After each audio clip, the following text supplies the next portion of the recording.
ಯೇಸುವಿಗೆ ಸ್ತೋತ್ರ. ಇಂದು 18 ಮಾರ್ಚ್ 2026. ಎಲ್ಲರಿಗೂ ಶುಭೋದಯ. ಈ ದಿನದ ಧ್ಯಾನ ಭಾಗ ಪೌಲನು ತೀತರಿಗೆ ಬರೆದ ಪತ್ರಿಕೆ 1ನೇ ಅಧ್ಯಾಯದ 16ನೇ ವಾಕ್ಯ.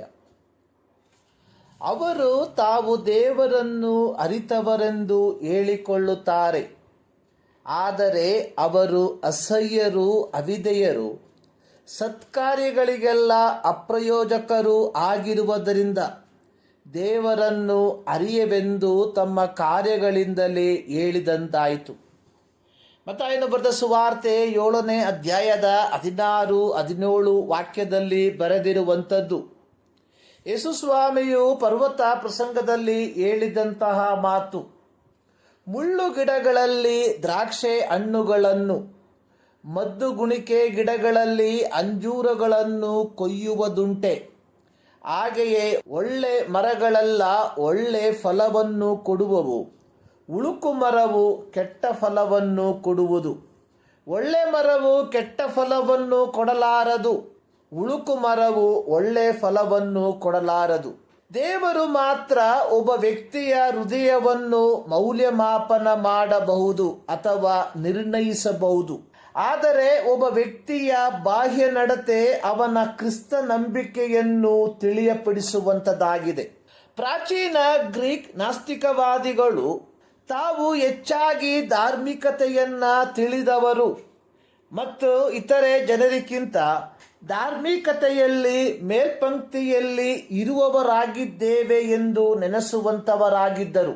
ಹಾಗೆಯೇ ಕ್ರೇತ ದ್ವೀಪದಲ್ಲಿದ್ದ ದುರ್ಬೋಧಕರು ಹೇಳುತ್ತಿದ್ದಂಥದ್ದು: ನಾವು ದೇವರನ್ನು ಅರಿತವರು.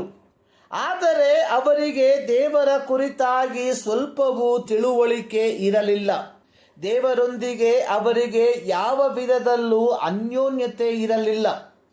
ಅವರು ಅತೀಂದ್ರಿಯರು, ಅಂದರೆ ಮಾಂತ್ರಿಕರು.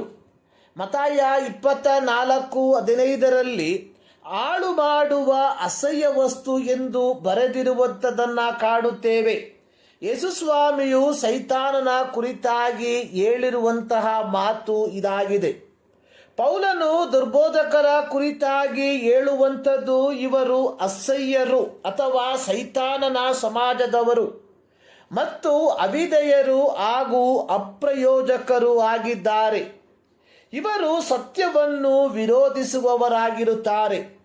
ಇವರು ತಮ್ಮ ಲೌಕಿಕ ಇಚ್ಛೆಗಳಿಗೆ ಅನುಗುಣವಾಗಿ ನಡೆಯುವವರಾಗಿರಲಾಗಿ ತಮ್ಮ ಕೃತ್ಯಗಳ ಮೂಲಕವೇ ದೇವರನ್ನು ಅರಿಯವೆಂದು ಹೇಳುವವರಾಗಿದ್ದಾರೆ. ಪ್ರೀತಿಯ ದೇವಜನರೇ, ಯೋಹಾನನು ತನ್ನ ಪತ್ರಿಕೆಯಲ್ಲಿ ಬರೆದಿರುವಂತೆ ಕ್ರಿಸ್ತ ವಿರೋಧಿ ಅಥವಾ ಆಂಟಿ ಕ್ರೈಸ್ಟ್ ಬರಲಿದ್ದಾನೆ. 21ನೇ ಶತಮಾನದಿಂದೀಚೆಗೆ ಅಧಿಕವಾಗಿ ಕ್ರೈಸ್ತತ್ವದಲ್ಲಿ ವ್ಯಾಪಿಸಿ ಪೌಲನು ಎಫೆಸ ಸಭೆಯ ಹಿರಿಯರಿಗೆ ಹೇಳಿದಂತೆ ವ್ಯತ್ಯಾಸ ಬೋಧನೆಯನ್ನು ಮಾಡಿ ಯೇಸುವಿನ ಶಿಷ್ಯರನ್ನು ತಮ್ಮ ಹಿಂದೆ ಎಳಕೊಳ್ಳುವರು ಎಂದು, ಹಾಗೆಯೇ ಈ ಕಾಲಘಟ್ಟಗಳಲ್ಲಿಯೂ ಲೌಕಿಕತೆಯ ಮೇಲಿಗಾಗಿ ಭಕ್ತಿಯ ವೇಷವನ್ನು ಹಾಕಿಕೊಂಡು ಅದರ ಶಕ್ತಿಯನ್ನು ಬೇಡವೆನ್ನುವವರ ಒಂದು ಗುಂಪು ನಮ್ಮ ಸುತ್ತಮುತ್ತಲೂ ಇರಲಾಗಿ ಇಂತಹ ವಂಚಕರಿಂದ ನಾವು ದೂರ ಇರುವಂಥವರಾಗಿರಬೇಕು. ಈ ಮುಂಜಾನೆಯಲ್ಲಿ ಸರ್ವಶಕ್ತನಾದ ದೇವರು ಈ ಅಧ್ಯಯನದ ಮೂಲಕ ನಿಮ್ಮನ್ನು ಆಶೀರ್ವದಿಸಲಿ.